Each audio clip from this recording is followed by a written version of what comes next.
One cannot think well, love well, or sleep well if one has not dined well.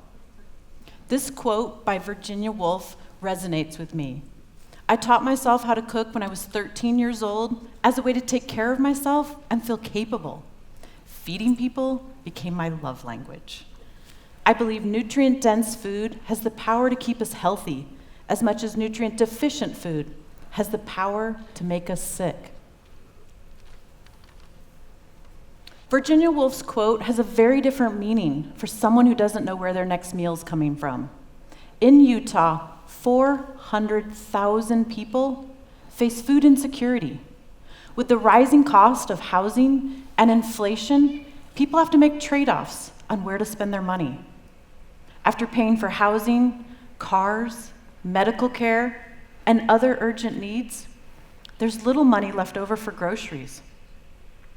Many people are living paycheck to paycheck and end up purchasing inexpensive, highly processed foods. Some of the long-term impacts of eating highly processed, nutrient-deficient foods are diabetes, obesity, and heart disease. Individuals with low food security are reported to have higher rates of these diseases, as well as increased risks of anxiety and depression. Proper nutrition also plays a crucial role in the development of our most vulnerable population, children. Proper nutrition involves more than simply preventing hunger. When children lack essential nutrients, their physical growth, brain development, and overall health suffer. This can hinder their potential as adults, leading to lifelong challenges and economic losses in the developed world. The Copenhagen Consensus Project asked some of the world's top economists and Nobel laureates to look at a large number of world challenges to see where we could do the most good. Of all the solutions, they found nutrition to be at the top. Through their research, they found that every dollar spent feeding people would likely equal almost $60 worth of global good. The consequences of this low-cost venture are reduced poverty, reduced healthcare costs, and increased productivity. Society started stepping up its efforts to feed the poor back in the late 1960s. Today, most major cities have food banks. Much of what they distribute comes from grocery stores. However, this emphasis on distributing large volumes has led to a reliance on shelf-stable items that are often highly processed and nutrient deficient. While this was once seen as better than nothing, we're now witnessing alarming rates of diabetes, obesity, and disabilities among low-income individuals.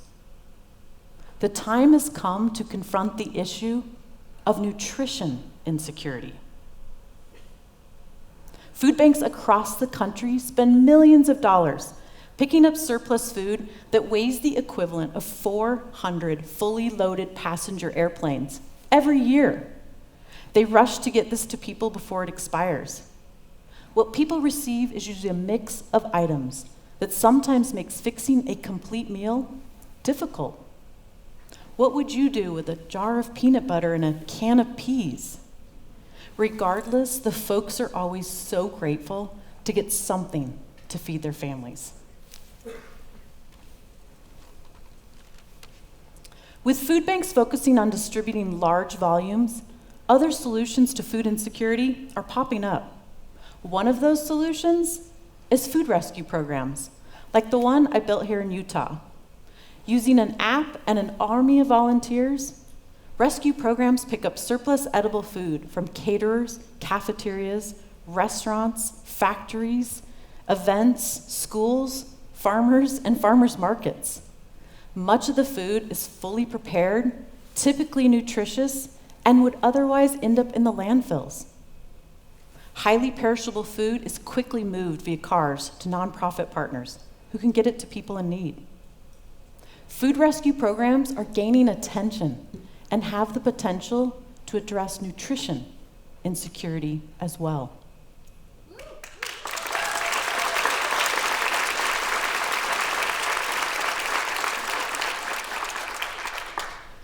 Food wasted at the restaurant, event, and a retail level account for almost a third of all food wasted. Think for a minute about all the events that happen in a city on a given day. Sporting events, weddings, work events, conferences, and more. We pick up after every home game of our NBA team. Each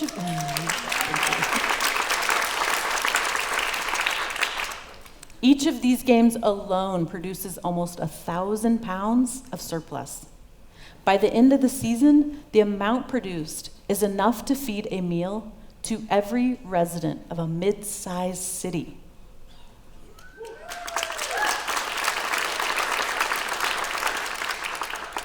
In my work, we rescue these overflowing containers of surplus catered food and take it back to a commercial kitchen. With the help of volunteers, we repackage it into family-sized containers and redistribute to people in need. To do this more broadly, we would need small models of this in every city to allow for quick turnaround, as it has a shelf life of just 7 days from date of cooking. This model requires adequate funding to implement broadly and successfully. My team and I have been experimenting with a new way to cover the costs of food rescue programs, and maybe even reshape it. What if organizations like ours funded our efforts by selling surplus food that doesn't adequately nourish? For example, we could sell day-old pastries to nearby offices who could serve it to their employees at the morning meeting and tell them we're helping the planet by not letting good food go to waste. And we're helping feed high nutrient-dense meals to people in need.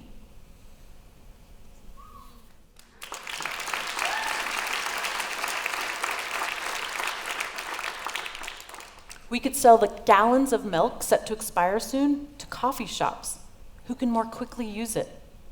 We could then take the funds from these sales and rent commercial kitchen space, purchase containers, and recruit and lead volunteers to turn the large volume of fully prepared surplus food into fresh, nutritious meals for people in need.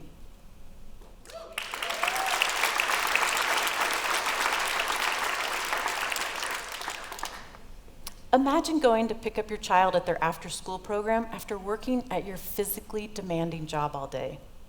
While you're there, you're able to pick up a fully prepared, nutritious meal.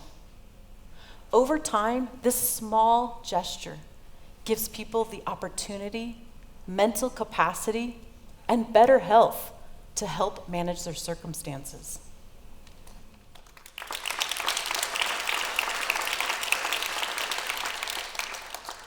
It's time to demand social change of our food system.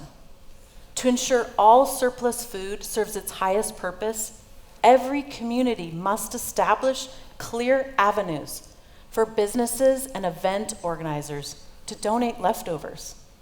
Each of us can actively encourage them to do so and support organizations doing the work. We need to recognize nutritious food is a precious resource. We have the power to create a world where everyone can think well, love well, and sleep well because they are fed well.